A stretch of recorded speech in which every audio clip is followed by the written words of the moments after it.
Hi all, അസ്സലാമലൈക്കും. Welcome back to Silna's kitchen. ഇന്നത്തെ recipe മുട്ടയും ഉരുളക്കിഴങ്ങും വെച്ച് വളരെ എളുപ്പത്തിൽ തയ്യാറാക്കിയെടുക്കാൻ പറ്റിയ നല്ല ടേസ്റ്റി ആയിട്ടുള്ള ഒരു അടിപൊളി ഈവനിങ് സ്നാക്സിൻ്റെ റെസിപ്പിയാണ്. സ്കൂൾ വിട്ടു വരുന്ന കുട്ടികൾക്ക് കൊടുക്കാനായിട്ടും അതുപോലെ തന്നെ സ്കൂളിൽ പോകുന്ന കുട്ടികൾക്ക് സ്നാക്സ് ബോക്സിലൊക്കെ വെച്ച് കൊടുക്കാനും പറ്റിയ ഒരു നല്ല ഐറ്റമാണിത്. ഒരുപാട് ഇൻഗ്രീഡിയൻസിൻ്റെ ആവശ്യമൊന്നുമില്ല അതിന് വേണ്ടിയിട്ട്. ഉരുളക്കിഴങ്ങും മുട്ടയും അതുപോലെ തന്നെ മൈദയൊക്കെ ഉണ്ടെങ്കിൽ വളരെ പെട്ടെന്ന് തന്നെ തയ്യാറാക്കിയെടുക്കാൻ പറ്റുന്ന നല്ലൊരു സ്നാക്സ് ആണ്. അപ്പോൾ നമ്മുടെ ഈ ഒരു റെസിപ്പിയിലോട്ട് കിടക്കുന്നതിന് മുമ്പായി സിൽനാസ് കിച്ചൺ ചാനൽ ആദ്യമായിട്ടാണ് കാണുന്നതെങ്കിൽ പ്ലീസ് ഒന്ന് സബ്സ്ക്രൈബ് ചെയ്തേക്കണേ. ഒപ്പം തന്നെ ഈ വീഡിയോസ് നിങ്ങൾക്ക് ഇഷ്ടപ്പെടുകയാണെങ്കിൽ ഒരു ലൈക്ക് ചെയ്യാനും മറക്കരുത്. ഇനി നമുക്ക് റെസിപ്പിയിലോട്ട് കിടക്കാം. അപ്പോൾ ആദ്യം തന്നെ ഈ ഒരു പലഹാരത്തിന് വേണ്ടി ഒരു കൂട്ട് തയ്യാറാക്കാനുണ്ട്. അതിനായിട്ട് ഞാനിവിടെ ഒരു പാത്രം എടുത്തിട്ടുണ്ട്. ഇതിലേക്ക് 250 ml കപ്പിൻ്റെ അളവിൽ 1.25 കപ്പ് മൈദയാണ് ഇട്ട് കൊടുക്കുന്നത്. ഇനി ഇതിലേക്ക് 2 കോഴിമുട്ട പൊട്ടിച്ചൊഴിച്ച് കൊടുക്കുന്നുണ്ട്. ഈ ഒരു മിക്സിലേക്ക് മുട്ട നിർബന്ധമൊന്നുമില്ല. മുട്ടയുടെ ഫ്ലേവർ ഇഷ്ടമുള്ളവർക്ക് മാത്രം ചേർത്ത് കൊടുക്കാം, അല്ലാത്തവർക്ക് സ്കിപ്പ് ചെയ്യാം. മുട്ട ഇല്ലെങ്കിലും നല്ല ടേസ്റ്റാണ്. മുട്ട ഉണ്ടെങ്കിൽ ഒന്നുകൂടി ഒരു വെറൈറ്റി ടേസ്റ്റ് ആയിട്ട് കിട്ടും, അത്രയേ ഉള്ളൂ.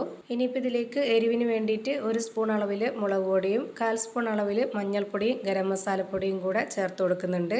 പിന്നെ ഇതിലേക്ക് ഇട്ട് കൊടുക്കുന്നത് ഒരു 1/4 സ്പൂൺ അളവിൽ പെരിഞ്ജീരകപ്പൊടിയാണ്. പിന്നെ ആവശ്യത്തിന് ഉപ്പും കൂടെ ചേർത്ത് കൊടുത്തിട്ട് ഇതിലേക്ക് കുറച്ച് വെള്ളവും കൂടെ ചേർത്ത് കൊടുത്തിട്ട് നന്നായിട്ട് ഇതൊന്ന് ഇളക്കി യോജിപ്പിച്ചെടുക്കാം. ഈ മാവ് ഒരുപാട് ലൂസായിട്ട് ഇരിക്കരുത്. അപ്പോൾ ആദ്യം തന്നെ ഒരുപാട് വെള്ളം ഒഴിച്ചു കൊടുക്കാതെ കുറച്ച് മാത്രം വെള്ളം ഒഴിച്ചു കൊടുത്തിട്ട് നോക്കിയിട്ട് പിന്നെ ഒഴിച്ചു കൊടുക്കാം. ഞാനിപ്പോൾ ഇതിലേക്ക് ഒഴിച്ചു കൊടുത്തിട്ടുണ്ടായിരുന്നത് 250 ml കപ്പിൻ്റെ അളവിൽ 1/4 കപ്പ് വെള്ളമാണ്. ഇനിയിപ്പോൾ കുറച്ചുകൂടി വെള്ളം ഒഴിച്ചു കൊടുക്കുന്നുണ്ട്.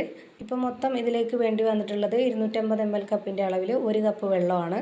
ഇനി ഞാനിതിലേക്ക് ഒരു നുള്ള് ബേക്കിംഗ് സോഡയും കൂടെ ഇട്ട് കൊടുക്കുന്നുണ്ട്. അത് ഞാൻ നേരത്തെ പൊടികളുടെ കൂടെ ഇട്ട് കൊടുക്കാനായിട്ട് മറന്നുപോയതാണ്. ഇതുകൂടി ചേർത്ത് കൊടുത്താലേ നമ്മുടെ ഈ ഒരു മാവ് ഫ്രൈ ചെയ്യുന്ന സമയത്ത് പൊങ്ങി വരുള്ളൂ. ഇപ്പോൾ ഇതാ ഒട്ടും തന്നെ കട്ടകളൊന്നും ഇല്ലാതെ നന്നായിട്ട് ഈ ഒരു വിസ്ക് വെച്ചിട്ട് ഇളക്കി യോജിപ്പിച്ചെടുത്തിട്ടുണ്ട്. ഇനിയിപ്പോൾ ഈ ഒരു മാവിൻ്റെ കറക്റ്റ് ഒരു പരുവം ഞാൻ കാണിച്ചു തരാം. ഇതാണ് നമ്മുടെ മാവിൻ്റെ കറക്റ്റ് ഒരു പരുവം. ഇനി ഇത് മാറ്റി വെച്ചേക്കാം. അടുത്തതായിട്ട് ഞാനിവിടെ ഒരു 3 ഉരുളക്കിഴങ്ങ് ഇതുപോലെ തൊലിയൊക്കെ കളഞ്ഞതിന് ശേഷം ഈ ഒരു വലിപ്പത്തിൽ കട്ട് ചെയ്തെടുത്തിട്ടുണ്ട്. നമുക്ക് ഇഷ്ടമുള്ള വലിപ്പത്തിലും ഷേപ്പിലൊക്കെ കട്ട് ചെയ്തെടുക്കാവുന്നതാണ്. ഞാനിപ്പോൾ ഈ ഒരു കിഴങ്ങ് ഇട്ട് വെച്ചിരുന്ന വെള്ളത്തിൽ ഒരു 1/4 സ്പൂൺ അളവിൽ നാരങ്ങാനീരും ആവശ്യത്തിനുള്ള ഉപ്പും കൂടെ ചേർത്ത് ഇളക്കി വെച്ചതാണ്. എന്നിട്ട് ഇതുപോലെ ഒരു 15 മിനിറ്റ് നേരം വെള്ളത്തിൽ കുതിർത്ത് വെച്ചിരുന്നതാണിത്.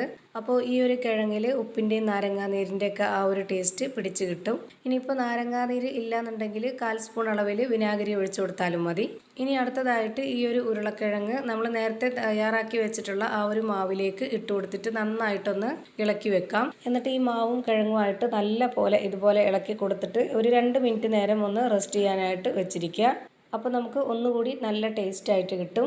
ഇനി അടുത്തതായിട്ട് ഇതുപോലെ ഒരു പരന്ന പ്ലേറ്റ് എടുത്തതിന് ശേഷം അതിലേക്കൊരു 1/2 കപ്പ് അളവിൽ 2 കപ്പ് മൈദപ്പൊടി ഇട്ട് കൊടുക്കുന്നുണ്ട്. ഇനി ഇതിലേക്ക് ഒരു എരിവിന് വേണ്ടിയിട്ട് ഒരു 1/2 സ്പൂൺ അളവിൽ മുളക് പൊടി ഇട്ട് കൊടുക്കുക. പിന്നെ ഇതിലേക്ക് ആവശ്യത്തിനുള്ള ഉപ്പും കൂടെ ചേർത്ത് കൊടുത്തിട്ട് ഇത് നന്നായിട്ടൊന്ന് മിക്സ് ചെയ്തിട്ടെടുക്കുക. ഈ ഒരു കിഴങ്ങിനെ നമ്മൾ ഫ്രൈ ചെയ്തിട്ടെടുക്കുന്നത് ആ ഒരു മാവിൽ മുക്കിയെടുത്തതിന് ശേഷം ഈ ഒരു പൊടിയിലും കൂടെ തട്ടിയിട്ടെടുക്കുമ്പോഴാണ് ശരിക്കും നമ്മുടെ ബ്രോസ്റ്റഡ് ചിക്കൻ്റെയൊക്കെ ആ ഒരു പുറമേ ഉള്ള കോട്ടിംഗ് പോലെ കിട്ടാനാണ് ഈ ഒരു രീതിയിൽ ചെയ്തിട്ടെടുക്കുന്നത്. ഇപ്പോൾ ഞാനിത് ഈ ഒരു മാവിൽ കിഴങ്ങ് നന്നായി മുക്കിയെടുത്ത ശേഷം ആ ഒരു പൊടിയിലും കൂടെ തട്ടിയിട്ടെടുക്കുന്നുണ്ട്. ഈ പൊടിയിലിട്ടിട്ട് നന്നായിട്ട് ഈ കിഴങ്ങിൻ്റെ എല്ലാ ഭാഗത്തേക്കും ആവുന്ന രീതിയിൽ ഇതുപോലെ റെഡിയാക്കിയിട്ടെടുക്കണം. ഇതേപോലെ തന്നെ ഞാനിപ്പോൾ എല്ലാ പീസ് കിഴങ്ങും ചെയ്തിട്ടെടുക്കുന്നുണ്ട്. ഇനി ഈ പൊടിയിലിട്ട് ഒന്ന് കുടഞ്ഞതിന് ശേഷം വേണം ചൂടായി വന്ന എണ്ണയിലേക്ക് ഓരോന്നോരോന്നായി ഇട്ട് കൊടുത്തിട്ട് ഫ്രൈ ചെയ്തിട്ടെടുക്കാനായിട്ട്.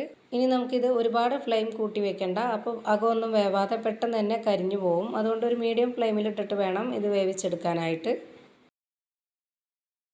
ഇപ്പോൾ ഇതിൻ്റെ ഒരു സൈഡ് വെന്ത് കിട്ടിയിട്ടുണ്ട്. ഇനി ഇതൊന്ന് തിരിച്ചിട്ട് കൊടുക്കാം.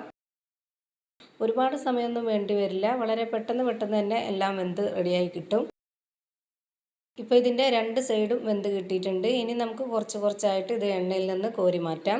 അപ്പോൾ ഇതാ വളരെ പെട്ടെന്ന് തന്നെ നല്ല ക്രിസ്പി ആയിട്ടുള്ള നല്ലൊരു അടിപൊളി കിഴങ്ങിൻ്റെ സ്നാക്സാണ് റെഡിയായി കിട്ടിയിട്ടുള്ളത്. അപ്പോൾ ഇത്രയേ ഉള്ളൂ. കിഴങ്ങും മുട്ടയും വെച്ച് തയ്യാറാക്കിയെടുത്തിട്ടുള്ള ഒരു അടിപൊളി സ്നാക്സാണ് റെഡിയായി കിട്ടിയിട്ടുള്ളത്. അപ്പോൾ വീട്ടിൽ കിഴങ്ങും മുട്ടയൊക്കെ ഉണ്ടെങ്കിൽ ഇതുപോലെ ഒന്ന് തയ്യാറാക്കി നോക്കുക. തീർച്ചയായിട്ടും നിങ്ങൾക്ക് എല്ലാവർക്കും ഇഷ്ടമാവും. ഇത്രയേ ഉള്ളൂ ഇന്നത്തെ വീഡിയോ. വീഡിയോ ഇഷ്ടമായാൽ ലൈക്ക് ചെയ്യാനും കമൻറ്റ് ചെയ്യാനും ഷെയർ ചെയ്യാനും മറക്കരുത്. അതുപോലെ തന്നെ ഞാനിടുന്ന പുതിയ വീഡിയോസ് നോട്ടിഫിക്കേഷനായിട്ട് കിട്ടുന്നതിന് വേണ്ടി സബ്സ്ക്രൈബ് ചെയ്ത് ബെല്ലൈക്കൺ അമർത്തി അതിൽ ഓൾ എന്ന ഓപ്ഷൻ എനേബിൾ ചെയ്ത് കൊടുക്കാനും മറക്കരുത്. പുതിയൊരു വീഡിയോയുമായി വീണ്ടും വരും. Thank you for watching.